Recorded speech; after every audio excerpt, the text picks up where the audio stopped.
Hi guys! So time for a new Scrawlrbox video. So as always, I'll do a review of these included materials. And well, as you probably know by now, I'm into alcohol markers, so it was exciting for me to try a different brand than the Copics I usually use. And this was my first experience with the Spectrum Noirs.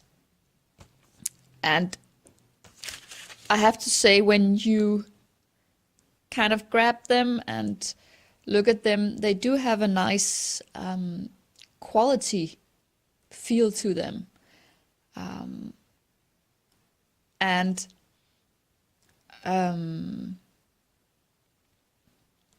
what was my point? Yeah, so we got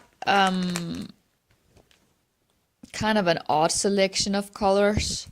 I'd say a blue, a green, a kind of golden yellow, a kind of light salmony tone, and then a purplish, brownish purplish one, and a pink, or I got at least. I've seen other colors in other unboxing videos.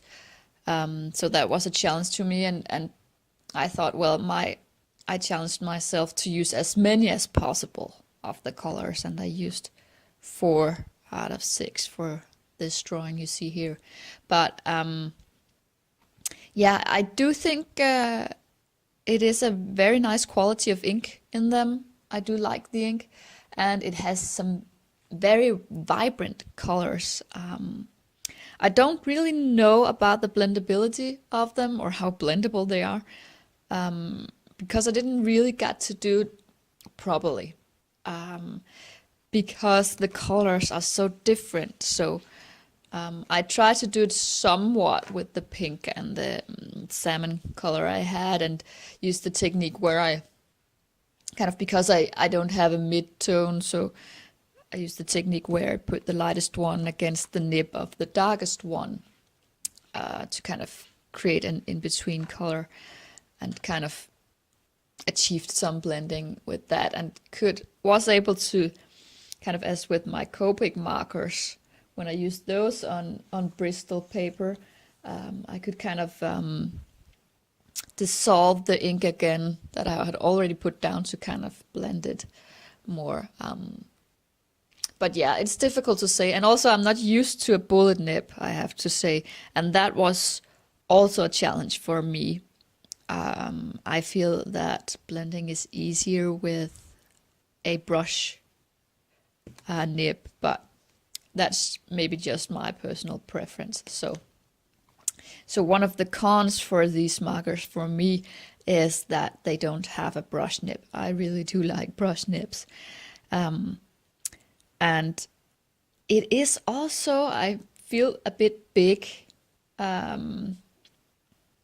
to hold in your hand, a bit clumsy to hold, but maybe that's just because I'm used to the Copics sketch markers, which have another shape, so maybe it's not something I'll think about if I used them up.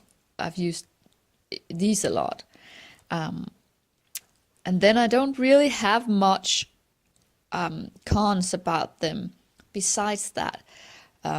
They are more affordable than Copic markers, but not really cheap. A major con, I think, is that you're not able to buy them in singles, at least not what I've been able to find.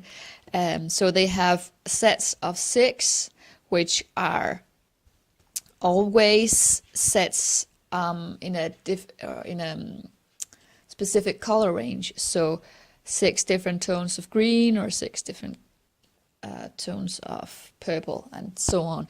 Or these bigger sets, I think they're 24 or 30 markers, and they are like arranged in all light colors, a set with all light colors, a set with mid-tones, or a set with dark tones, and then they have a pastel set. So it's really difficult to get kind of a broad range if you're interested in that, to start out with, because you can't, it's difficult to do something with just light colors or just dark colors. You want kind of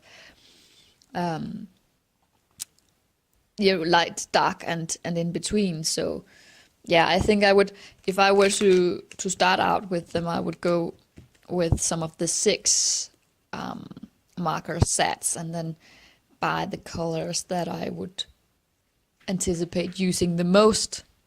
So it's quite interesting that we got this kind of really mixed set with some dark colors and some light colors, and yeah, different color families.